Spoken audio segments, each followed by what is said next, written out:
सबसे बड़ी खबर की मध्य प्रदेश विधानसभा चुनाव में बीजेपी ने 8 दिग्गजों को चुनाव मैदान में उतार दिया, जिसमें 3 केंद्रीय मंत्री भी शामिल हैं। लेकिन इन दिग्गजों के बयान बता रहे हैं कि उनकी चुनाव लड़ने की बिल्कुल भी इच्छा नहीं थी। ये तो अपने समर्थक को टिकट दिलाने की कोशिश कर रहे थे, लेकिन पार्टी ने उन्हें ही टिकट थमा दिया, जिससे दिग्गजों के साथ पार्टी ही मुश्किल में दिख रही है। मध्य प्रदेश विधानसभा चुनाव के लिए बीजेपी की दूसरी सूची में 3 केंद्रीय मंत्री सहित 7 सांसदों को टिकट दिया गया है। साथ ही पार्टी के राष्ट्रीय महासचिव कैलाश विजयवर्गीय को भी मैदान में उतार दिया है, जिससे पार्टी नेता भी हैरान दिख रहे हैं। विजयवर्गीय दावा कर रहे हैं कि उनकी 1% भी इच्छा चुनाव लड़ने की नहीं थी। वो तो हेलीकॉप्टर में बैठकर चुनाव प्रचार करने की रणनीति बना रहे थे, लेकिन अब लोगों के सामने हाथ जोड़ने पड़ रहे हैं। दरअसल कैलाश विजयवर्गीय को बीजेपी ने इंदौर 1 से टिकट दिया है। वहीं दिल्ली से नरेंद्र तोमर को चुनाव मैदान में उतारा गया है। ये पहला चुनाव है जब बीजेपी ने अपने चुनाव अभियान समिति के प्रमुख को भी मैदान में उतार दिया है। नरेंद्र तोमर को तो समझ में ही नहीं आया कि हुआ क्या है। 24 घंटे तक उन्होंने मीडिया के सवालों के जवाब ही नहीं दिए। बाद में उन्होंने कहा कि पार्टी की इच्छा है, आगे देखो क्या होता है। तो साफ है कि तोमर भी विधानसभा का टिकट मिलने से खुश नहीं है।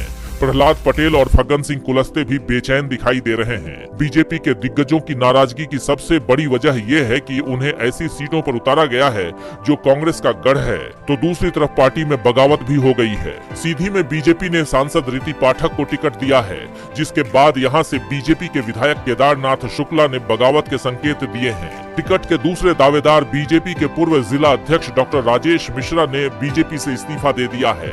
सतना सीट से सांसद गणेश सिंह प्रत्याशी बनाए गए हैं, जिसके बाद शिवा चतुर्वेदी ने पार्टी छोड़कर निर्दलीय चुनाव लड़ने के संकेत दिए हैं। यहां से पूर्व विधायक शंकर लाल तिवारी भी बगावत कर सकते हैं। श्योपुर विधानसभा सीट से पूर्व विधायक दुर्गा लाल विजय त्रिपाठी बनाए गए हैं, जिसके बाद पूर्व जिला अध्यक्ष राधेश्याम रावत ने इस्तीफा दे दिया है। मैहर सीट से श्रीकांत चतुर्वेदी को कैंडिडेट बनाया गया है और इस सीट पर बीजेपी से विधायक नारायण त्रिपाठी ने चुनाव लड़ने का ऐलान पहले ही कर दिया है। नागदा खाचरोद विधानसभा क्षेत्र से डॉक्टर तेज बहादुर सिंह को टिकट दिए जाने से नाराज लोकेंद्र मेहता ने निर्दलीय चुनाव लड़ने का ऐलान कर दिया है। मतलब साफ है कि दूसरी सूची के बाद बीजेपी मुश्किल में घिर गई है। एमपी में बीजेपी का कोई दाव नहीं काम करता दिखाई दे रहा है, तो दूसरी ओर कांग्रेस सांसद राहुल गांधी के दाव बीजेपी की परेशानी बढ़ाने का काम कर रहे हैं। बीजेपी 2024 के चुनाव में राम मंदिर को मुद्दा बनाने की तैयारी में थी, लेकिन राहुल ने बीजेपी के प्लान की अभी से ही हवा निकाल दी है। तो क्या है राहुल की रणनीति, देखिए रिपोर्ट। अयोध्या में राम मंदिर के पहले चरण का काम दिसंबर के अंत तक पूरा हो जाएगा। इसके बाद रामलला की मूर्ति की प्राण प्रतिष्ठा अगले साल 22 जनवरी को हो सकती है। 20 से 24 जनवरी के बीच किसी भी कार्यक्रम में शामिल होने के लिए प्रधानमंत्री नरेंद्र मोदी भी अयोध्या पहुंचेंगे। लेकिन अब खबर ये भी है कि मोदी के राम मंदिर पहुंचने से पहले ही राहुल गांधी मंदिर में पूजा अर्चना करने की तैयारी में है। दरअसल कयासों को और मजबूती उस समय मिल गई जब आचार्य सत्येंद्र दास से राहुल गांधी के सलाहकार और राजीव गांधी फाउंडेशन के सीईओ विजय महाजन की मुलाकात की खबरें सामने आई। आचार्य सत्येंद्र दास ने भी इस खबर की पुष्टि की है। उन्होंने कहा कि 1 सप्ताह पहले बातचीत हुई थी। विजय महाजन के अलावा कुछ कांग्रेसी नेताओं ने भी श्री राम जन्मभूमि मंदिर के मुख्य पुजारी से संपर्क किया था। आचार्य सत्येंद्र दास ने कहा कि राहुल गांधी से तिथि निर्धारण के बाद अयोध्या दौरे को अंतिम रूप दिया जा सकता है। आपको याद दिला दे कि ये वही पुजारी हैं जिन्होंने यूपी में भारत जोड़ो यात्रा की शुरुआत से पहले राहुल गांधी को यात्रा की सफलता के लिए पत्र लिखा था। लेटर में उन्होंने लिखा था कि मैं आशा करता हूं और प्रार्थना करता हूं कि जिस मिशन के लिए आप लड़ रहे हैं वो सफल हो। मैं आपको आपके लंबे जीवन का आशीर्वाद देता हूं। आप लोगों के हित में और लोगों की खुशी के लिए सर्वजन हिताय सर्वजन सुखाय के लिए काम कर रहे हैं। मैं भगवान राम की कृपा आप पर हमेशा बनाए रखना चाहता हूँ।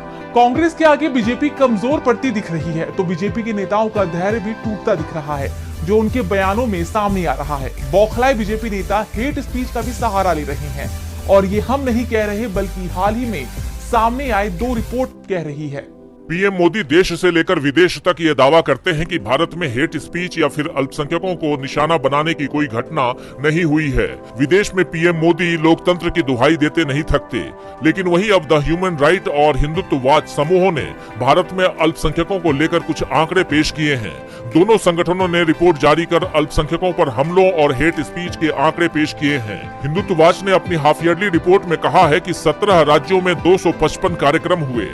जिसमें मुस्लिम विरोधी भाषण दिए गए। रिपोर्ट के मुताबिक इनमें से करीब आधे कार्यक्रमों को आयोजित करने वाले संगठन राष्ट्रीय स्वयंसेवक संघ से जुड़े हैं। हिंदुत्व वॉच के अमेरिकी research project anti Muslim hate speech events in India की रिपोर्ट के मुताबिक इस साल 6 महीने में देश भर के 17 राज्यों में इस तरह के 255 कार्यक्रम हुए, जिनमें से 80% यानी 205 बीजेपी शासित राज्यों में और केंद्र शासित प्रदेशों में हुए हैं।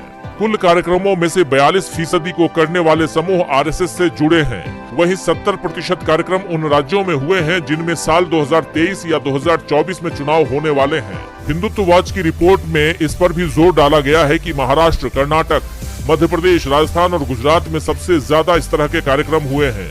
29% कार्यक्रम सिर्फ महाराष्ट्र में हुए।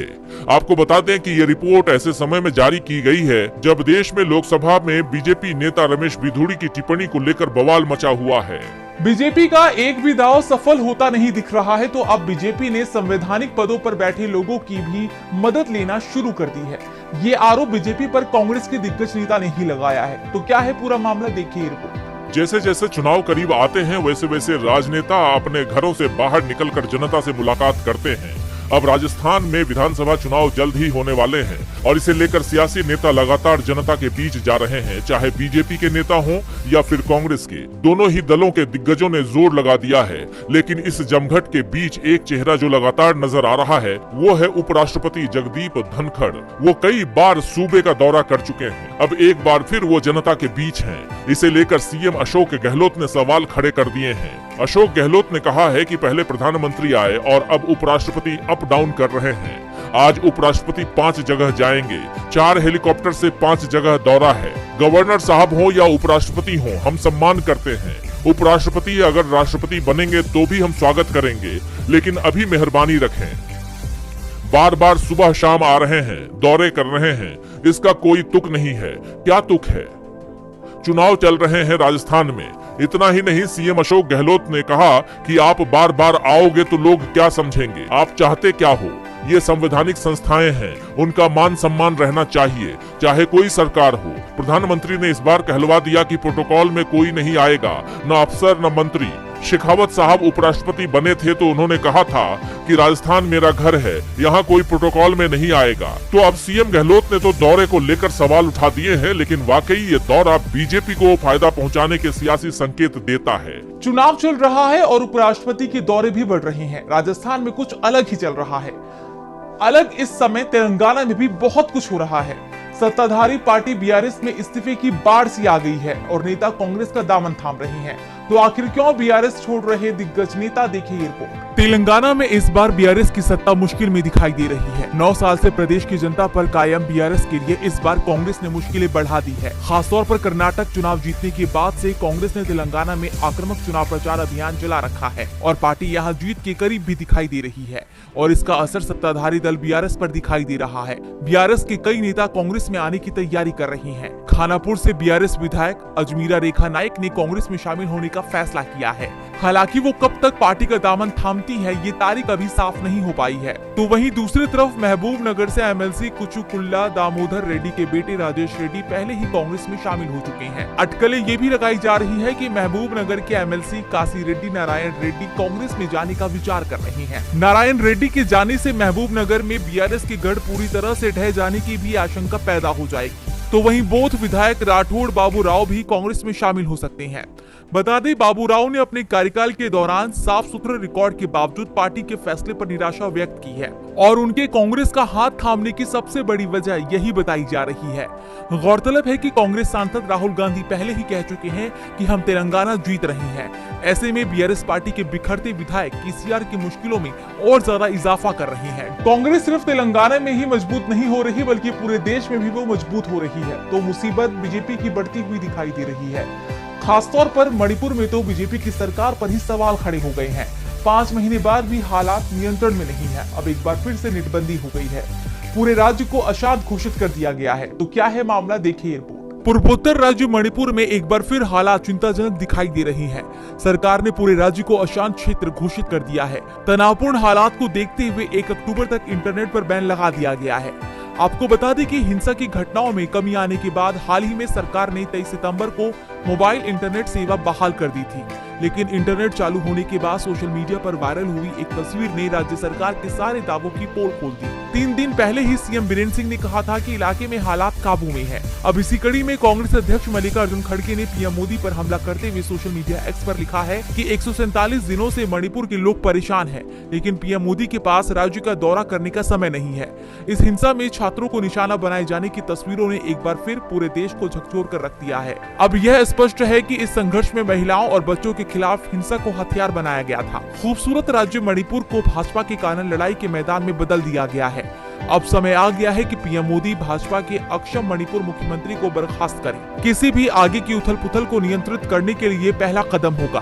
कांग्रेस मीडिया सेल के प्रभारी और कांग्रेस महासचिव जयराम रमेश ने मोदी पर निशाना साधते हुए लिखा कि प्रधानमंत्री झूठ, गालियां और अपमान करने के अपने ट्रेडमार्क निशान को पीछे छोड़ते हुए कई राज्यों में घूम रही हैं, लेकिन उन्हें मणिपुर जाने के लिए एक दिन भी क्यों नहीं मिल पाता, ये समझते परे है। आज फिर मणिपुर में 5 दिनों के लिए इंटरनेट सेवाएं निलंबित कर दी गई है। परेशान करने वाला एक वीडियो सामने आया है जो हालात सामान्य होने के दावों का पूरी तरह से माहौल उड़ा रहा है। लेकिन जहां तक मणिपुर का सवाल है, प्रधानमंत्री को कोई भी बात ना तो हिला सकती है और ना ही विचलित कर सकती है। मणिपुर के बिगड़ते हालातों के बाद देखते हैं कि जाने माने कार्टूनिस्ट इरफान की किस खबर पर पड़ी है तिरछी नजर।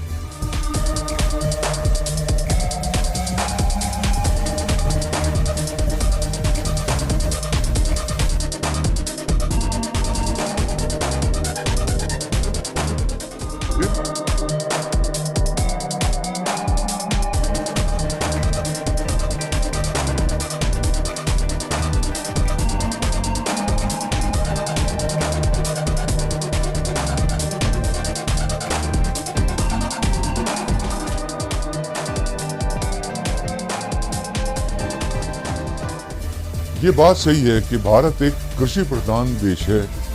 कोई किसी की खेती करता है तो कोई किसी की खेती करता है।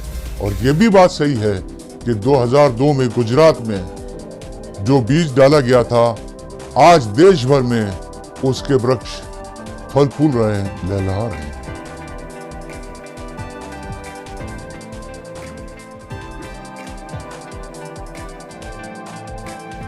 तो बहुत बहुत शुक्रिया इरफान जी। और बुलेटिन के आखिर में बात हरियाणा में बीजेपी को लगे बड़े झटके की। देश भर में लोकसभा चुनाव को लेकर सरगर्मियां तेज हो चुकी हैं और इसको लेकर सभी राजनीतिक दल अपनी अपनी तैयारियों में जुटे हुए हैं। नेताओं के भी पार्टी छोड़ने का सिलसिला जारी हो चुका है। खासतौर पर बीजेपी को एक के बाद एक अलग अलग राज्यों में बड़े झटके मिल रहे हैं। इसी कड़ी में डबल इंजन की सरकार को एक और झटका लगा है। देखिए पूरी खबर इस रिपोर्ट में। हरियाणा में 2014 से बीजेपी और जेजेपी के गठबंधन की सरकार है, लेकिन ये गठबंधन आगे और कितने दिन रहने वाला है, इसको लेकर के हर किसी के मन में सवाल उठते रहे हैं। क्योंकि सत्ताधारी गठबंधन में दोनों ही दलों के नेता एक दूसरे पर निशाना साधने का कोई मौका नहीं छोड़ते। इससे यही लग रहा है कि लोकसभा चुनाव से पहले ये गठबंधन टूट जाएगा। वहीं अब जो खबर सामने आई है उससे यह साफ हो गया है कि सिर्फ गठबंधन ही नहीं, बीजेपी खेमे में भी सब कुछ ठीक नहीं चल रहा है। दरअसल लोकसभा और हरियाणा विधानसभा चुनाव से पहले बीजेपी को बड़ा झटका लगा है। हरियाणा के पूर्व मंत्री जगदीश यादव ने बीजेपी को अलविदा कह दिया है और कांग्रेस का हाथ थाम लिया है। जगदीश यादव ने अपने समर्थकों के काफिले के साथ दिल्ली स्थित राज्यसभा सांसद दीपेंद्र सिंह हुड्डा के आवास पर पहुंचे। दीपेंद्र सिंह हुड्डा सहित कई कांग्रेसी नेताओं की मौजूदगी में कांग्रेस पार्टी में शामिल हो गए। आपको बता दें कि साल 1996 में पहली बार विधानसभा चुनाव जीतने के बाद जगदीश यादव ने तत्कालीन बंसीलाल सरकार में मंत्री बने थे। जगदीश यादव ने साल 2019 में बीजेपी का दामन थाम लिया था और अब साल 2023 में पूर्व मंत्री कांग्रेस में शामिल हो गए हैं। जगदीश यादव के इस फैसले के बाद से ही हरियाणा बीजेपी